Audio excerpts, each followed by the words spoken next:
प्रिय सत्संगी भक्तों, इस वीडियो में हम आपको कबीर बीजक भाषा टीका द्वितीय प्रकरण शब्द 5वां और 6वां हम आपको हिंदी के माध्यम से गाकर अर्थ सहित हम बताने वाले हैं, जो आपको सुनकर काफ़ी आनंद मिलेगा।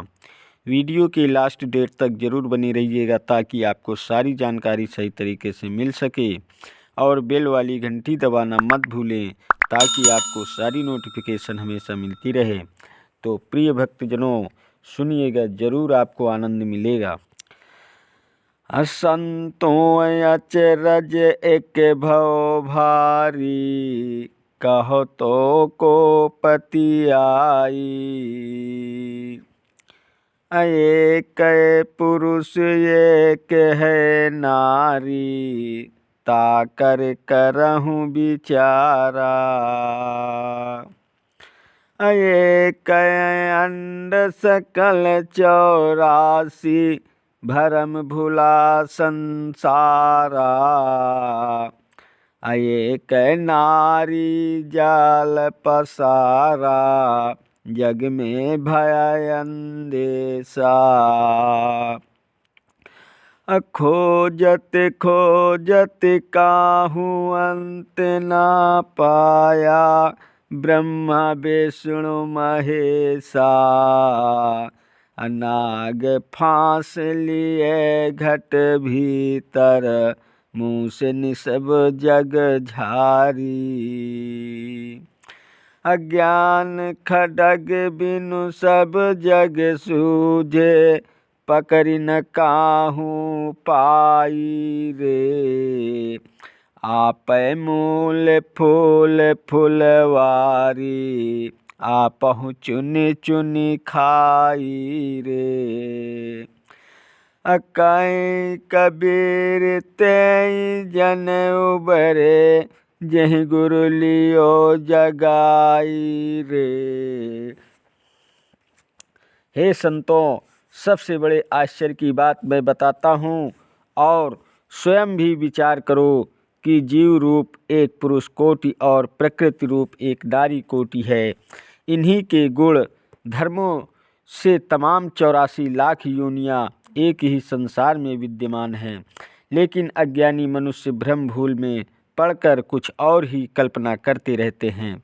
मनुष्य कल्पना रूपी नारी के निकट जाल में फंसा है, इसीलिए उसे आत्मा से अलग परमात्मा होने का पूर्ण संदेश पैदा हो गया, और लोग परमात्मा को बाहर खोजने लगे, परंतु खोजते खोजते उसी में उलझते चले गए और कोई भेद या रहस्य नहीं जान सके।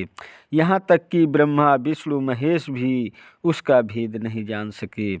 कबीरदास जी कहते हैं कि कल्पना माया रूपी नारी त्रिगुण का नाग फांस लेकर मनुष्य के हृदय में बैठ गई है, और उसका आत्मविश्वास डगमगाता गया और हठ धार्मिकता में पड़ता गया। सांसारिक लोग माया से लड़ते तो हैं, परंतु बिना हथियार के, और इसीलिए माया को नहीं जीत पाते। उन्हें स्वरूप ज्ञान रूपी तलवार की आवश्यकता है। दूसरे शब्दों में ये कहा जा सकता है कि जीव स्वयं उस माया रूपी फूल फुलवारी का मूल है, और स्वयं ही उसके फल को चुन चुन कर खा भी जाता है। सद्गुरु कहते हैं, इस कल्पना रूपी माया से वही व्यक्ति मुक्त हो सकता है जिसे सच्चे गुरु की साधिन्य मिला हो और गुरु ने जगा दिया हो। असंतों अचरज एक भव भारी, पुत्र धैले महतारी रे। पिता के संग भई बावरी, कन्या रहल कुमारी रे।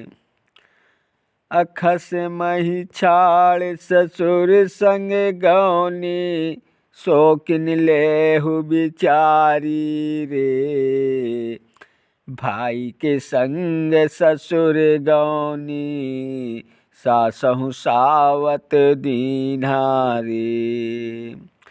ननंद भौज पर पंच रचो है, मोर नाम कहीं लीना रे। असमधि के संग नाही आई, सहज भई घर बारी रे। काहीं कबीर सुनो हो संतों, पुरुष जन्म भव नारी रे। संतों, आश्चर्य की बात और भी है, क्योंकि माता ने अपने पुत्र को और पुत्र ने माता को पकड़ लिया है। अर्थात माया रूपी माता ने जीव रूपी पुत्र को या जीव रूपी पुत्र ने माया रूपी माता को जकड़ लिया है। और भी सुनो, एक कुंवारी कन्या अपने पिता के साथ पागल बनी है। दूसरे शब्दों में माया रूपी कुंवारी कन्या और जीव रूपी पिता के साथ पगला गई है और जीव को इसने पथ भ्रष्ट कर दिया है। और भी सुनो, माया एक ऐसी नारी है जो अपने पति अर्थात जीव को छोड़कर अहंकार रूपी ससुर के साथ भाग गई है।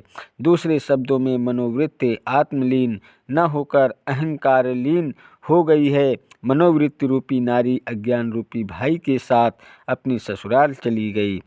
सांसारिकता ही उसकी ससुराल है और संशय रूपी सास ही उसकी सौत बनी है और उसे दुख देती है। मनुष्य की मनोवृत्ति संशय से ही तो दुखी रहती है। सद्गुरु आगे कहते हैं कि ननंद भौजाई का झगड़ा जग प्रसिद्ध है। राग द्वेष रूपी ननंद भौजाई एक दूसरे से कहती है कि तुमने मेरा नाम क्यों लिया और मेरा तेरा करके व्यक्ति को परेशान कर देती है। एक नारी समधि अर्थात निष्पक्ष बुद्धि के साथ नहीं आई, फिर भी घरवारी अर्थात संसारी बन गई। जीव की मनोवृत्ति ही वह नारी है। कबीरदास जी आगे कहते हैं कि नारी का जन्म पुरुष से हुआ अर्थात मनोवृत्ति रूपी नारी जीव रूपी पुरुष से ही तो जन्मी है, अथवा जीव रूपी पुरुष स्वयं मनोवृत्ति रूपी नारी में जन्म ले लिया। तात्पर्य यह है कि जीव जिस मनोवृत्ति में रहता है उसी का अनुभव करता है। अगर मनोवृत्ति काममय रहेगी तो वह काममय अनुभव करेगा। इसी प्रकार जीव क्रोध लोभ मोह शोक आदि का अनुभव करता रहता है। प्रिय दोस्तों, वीडियो अगर पसंद आया हो तो वीडियो लाइक शेयर और सब्सक्राइब कीजिएगा। चैनल पर नए हैं तो बेल वाली घंटी दबाना मत भूलें, ताकि आपको इसी प्रकार की नोटिफिकेशन हमेशा मिलती रहे। धन्यवाद देता हूँ आप सभी को, मेरा यूट्यूब वीडियो देखने वाले दर्शकों को।